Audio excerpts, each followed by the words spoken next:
one of the questions we've got there, and I think it leads into this, and it's more of the preparation. With the ABA rules, how much can teams actually prepare and trim their proteins before they get to the comp?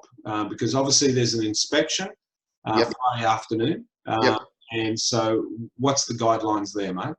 So usual process is you have the team briefing where you get your handy boxes and all that sort of stuff, and straight after that usually or just before that is the inspection. So they're going to come around. There's a list of things you must have. So little insignificant things like washing up liquid and paper towel and things to make sure everything's food safe, right through to the very important things and stuff that we've never had to call on in Australia as far as barbecue competitions, with things like a fire extinguisher and things like that are important. And the other thing, the major importance is ice or refrigeration to make sure the meat's cold. So they will check to make sure there's ice over the meat. I haven't heard of anyone being disqualified. I've heard of plenty of people being told to go get more ice because that's not cold enough.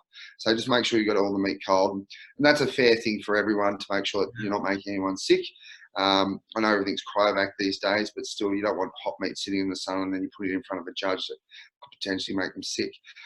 On that, so you can trim pretty much any meat you can trim right up until the opening of the cooking window. And I'm not sure, Dennis, when's the cooking window open? Midnight? So no, we actually just overview.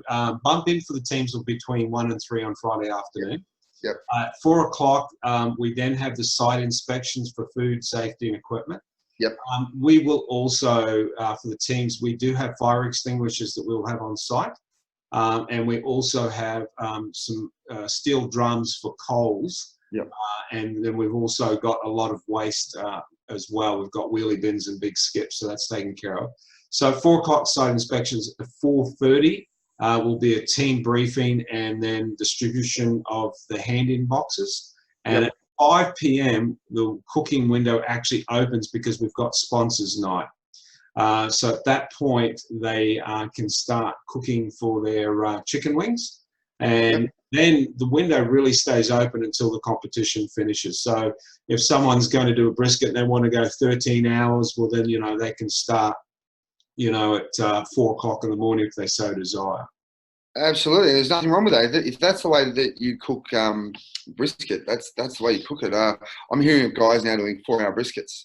So they're being able to cook it in 4 hours. The reason they're doing that, they're getting a different type of brisket that's available to most of us. They're getting this extremely high marble score Wagyu brisket. I'm not sure what brand it is, but and they're cooking it, basically they're cooking it over live fire. So they're getting a gateway drum, they're running it that hot that there's no deflection. It's almost direct heat, and they're turning it. And it's called turn and burn. It's something that the shake and bake guys who are #1 in America are doing. And they're getting it done some of them are getting done in 3 hours or something like that. Crazy. So the Texan in me doesn't like that, but no, that's right. I still cop heat for cooking at 275, not 215. But Australian produce is very high quality, and if you can cook a bit quicker, bit hotter, you're still getting a good result, and it shaves 3 hours off your cook time. I'd suggest you look into it. However, a couple of weeks out from a competition wouldn't change what you're doing too much, because you may end up, throwing all the good work you've done out the window. But back to, can you brine? You can't brine before the cooking window. Can you put spice rub on? No, definitely not. Can you start cooking before the cooking window? No. So it's best. So however you get it from the butcher, you can trim it up. You need to sort of reseal it, so vac seal it or wrap it in foil or cling wrap, I should say. But yeah, you're just not allowed to brine or put a spice rub on. I've always said the argument, anyone who puts a spice rub on, 12 hours out from cooking is probably mad, because you're going to probably end up drying out the edge of the meat, just from the salt drawing out the moisture. So be careful. I do agree in putting it on a couple of hours before, but certainly not hours and hours before. So in all fairness, you can trim. You can debone wings. You can trim off the fat cap off your brisket. Get all that done ahead of time. A lot of people will get their butcher to do that for them. If you've got a good butcher, I know Mick's pretty good at it. He knows the low and slow stuff back to front. So if you're using Mick from Riverway, he'd probably be happy to help.